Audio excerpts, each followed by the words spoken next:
صن داونز يقسو على الأهلي بخماسية مقابل هدفين. هنقول ايه؟ انت فين يا عم كولر من كل ده؟ انت فين؟ ايه يا عم هاني؟ تتاخد رايح جاي يا عم هاني؟ وانت يا عم ديانج حلو الكوبري اللي انت خدته؟ ايه يا اهلي انت فين؟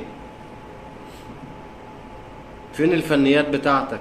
انت النهارده ما حضرتش، النهارده انت مش موجود.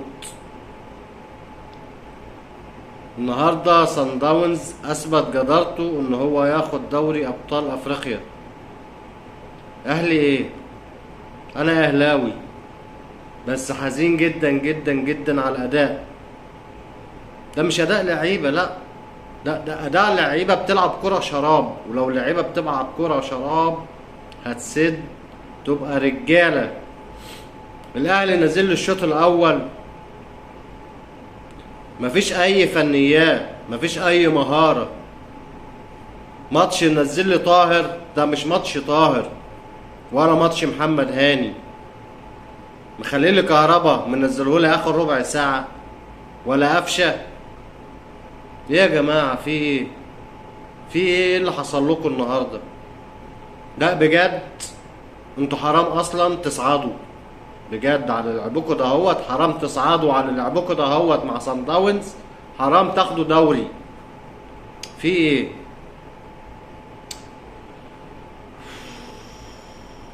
في ايه؟ حرام عليكم.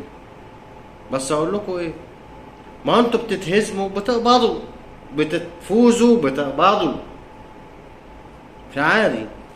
خلي الجمهور بتاعكم يحرق في دمه، اللي يجيله سكر واللي يجيله ضغط واللي طلع مراته واللي يجيله ازمه قلبيه وهو بيتفرج عليكم ويموت. بس انتوا مش بتحسوا بجمهور زي ده، انتوا مش بتحسوا، مش بتحسوا. ايه الكبوه اللي حصلت لكم دي؟ ليه؟ وليه تحطوا نفسكم في عنق الزجاجه من الاول؟ ليه نرمي اخطائنا على اخطاء التحكيم؟ ليه؟ النهارده انتوا كنتوا فاتحين شوارع. عارفين يعني ايه شوارع؟ لا ده شوارع، ده شوارع شويه. ده انتوا كنتوا فاتحين كباري، بموتوسيكلات يعدوا، بعربيات يعدوا، على رجليهم يعدوا. في ايه؟ خماسيه ومن صن داونز. ايه يا عم كولر؟ ايه يا اسطى كولر؟ ايه يا حاج كولر؟ ايه يا زفت كولر؟ حرام عليك، حرام عليك بالتشكيل اللي انت بتلعبه ده. واللعيبه مش حاسه بالجمهور ولا حاسه باي حاجه ولا حاسه بالضغط. اللعيبه مش حاسه بضغط الجمهور اللي بيحصل لها ايه. يا في النهايه اللعيب ايه؟ لعيب بيتغلب مرتبه ماشي، بيفوز بياخد مكافآت وهدايا، لكن الجمهور بياخد ايه؟ بياخد حرق دم. في ايه؟ كنتوا فين النهارده؟ لا انتوا صح، الطياره سابتكم في مطار القاهره. عفوا، ما دخلتوش جنوب افريقيا. لا يا عم الخطيب، يا عم الخطيب يا اللي وديت الاهلي في داهيه. يا عم الخطيب ده انت كنت بيبو. فينك؟ فينك يا عم الخطيب؟ فك الكيس شويه، فك الكيس شويه. محمد شريف لا لا، اقسم بالله الهدف اللي جابه ده النهارده بالصدفه. الوحيد اللي لعب مباراه النهارده في الاهلي هو بيرسي تاو. لا عبد المنعم كان موجود، ولا محمد هاني كان موجود، ولا وسط ملعب كان موجود. طب انت مغلوب 3-1، وسط الملعب انت ما مسكتوش النهارده. فين وسط الملعب؟ مخليه لعمرو السولية. نقول مش جاهز، لما هو مش جاهز منزله ليه؟ نزلته ليه بعد كده؟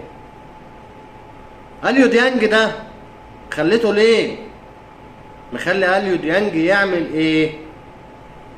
يا جدعان حرام عليكم، ارحمونا، ارحمونا من الضغط اللي احنا فيه، ارحمونا. النادي الاهلي ده تسبب في خراب بيوت كتير بسبب لعيبه زي دي زباله. لعيبه ما بتلعبش، لعيبه مش حاسه بمسؤوليه. هتقول لي كبوه؟ هي كل شويه كبوه كبوه كبوه. افضل اخسر اخسر اخسر لما اوصل لعنق الزجاجه ومش عارف اخرج منها. طب بوصل نفسي ليه؟ بوصل نفسي ليه للموضوع ده؟ ليه؟ في النهاية لا يسعني ان انا اقول ايه؟ حسبنا الله ونعم الوكيل فيكم، ولعيبة ومدرب وجهاز فني وإدارة. حسبنا الله ونعم الوكيل فيكم، وتشكروا ربنا ان النتيجة 5-2 لصن داونز. انتوا النهارده كنتوا هتاخدوا 7-8، فرأف بيكم صن داونز، واخد بالكم. ويا ريت ما تلعبوش ماتش الهلال ولا القطن الكاميروني، لان انتوا كده كده طالعين، كده كده خلاص خرجتوا. مفيش امل على الوضع ده، مفيش امل ومفيش نتيجة كويسة ومفيش حاجة هتحصل الا لو الادارة او الجهاز الفني خد موقف من اللعيبة. اللعيبة فين روح الفانلة الحمراء وروح الاداء الجماعي؟ فين عملتوا ايه النهارده؟ يا ريت لما تروحوا تتفرجوا على نفسكم وانتوا بتلعبوا. كنتوا بتلعبوا ازاي؟ انتوا ما كنتوش بتلعبوا النهارده، انتوا كنتوا بتلعبوا ضد الاهلي على الاهلي. كنتوا بتلعبوا مع صن داونز، ما كنتوش بتلعبوا مع الاهلي. لان النهارده انا عن نفسي كمتفرج وكمشجع للنادي الاهلي ما شفتش روح فانلة حمراء ولا حتى زرقاء. فاغثونا، حرام عليكم، ارحمونا من اللي احنا فيه، ارحمونا بجد. شكرا يا جماعة على كل حد بيتفرج على الفيديو ده. وانا عن نفسي كمشجع اهلاوي صميم حزين جدا جدا جدا على الاداء السيء في اسوأ الاهلي في اسوأ حالاته. شكرا ليكم. لا يسعني اقول ايه، يا رب التوفيق من عند ربنا. ويا ريت يا جماعة بتوع الاهلي، يا لعيبة يا جهاز فني يا ادارة، يا ريت تحسوا بالجماهير اللي هي دايما بتساندكم تقف معاكم. فارجوكم ما تخذلوش الجمهور الطيب الجدع اللي بيشجعكم بقلبه وروحه وبعقله. شكرا ليكم والسلام عليكم، اشوفكم في امان الله.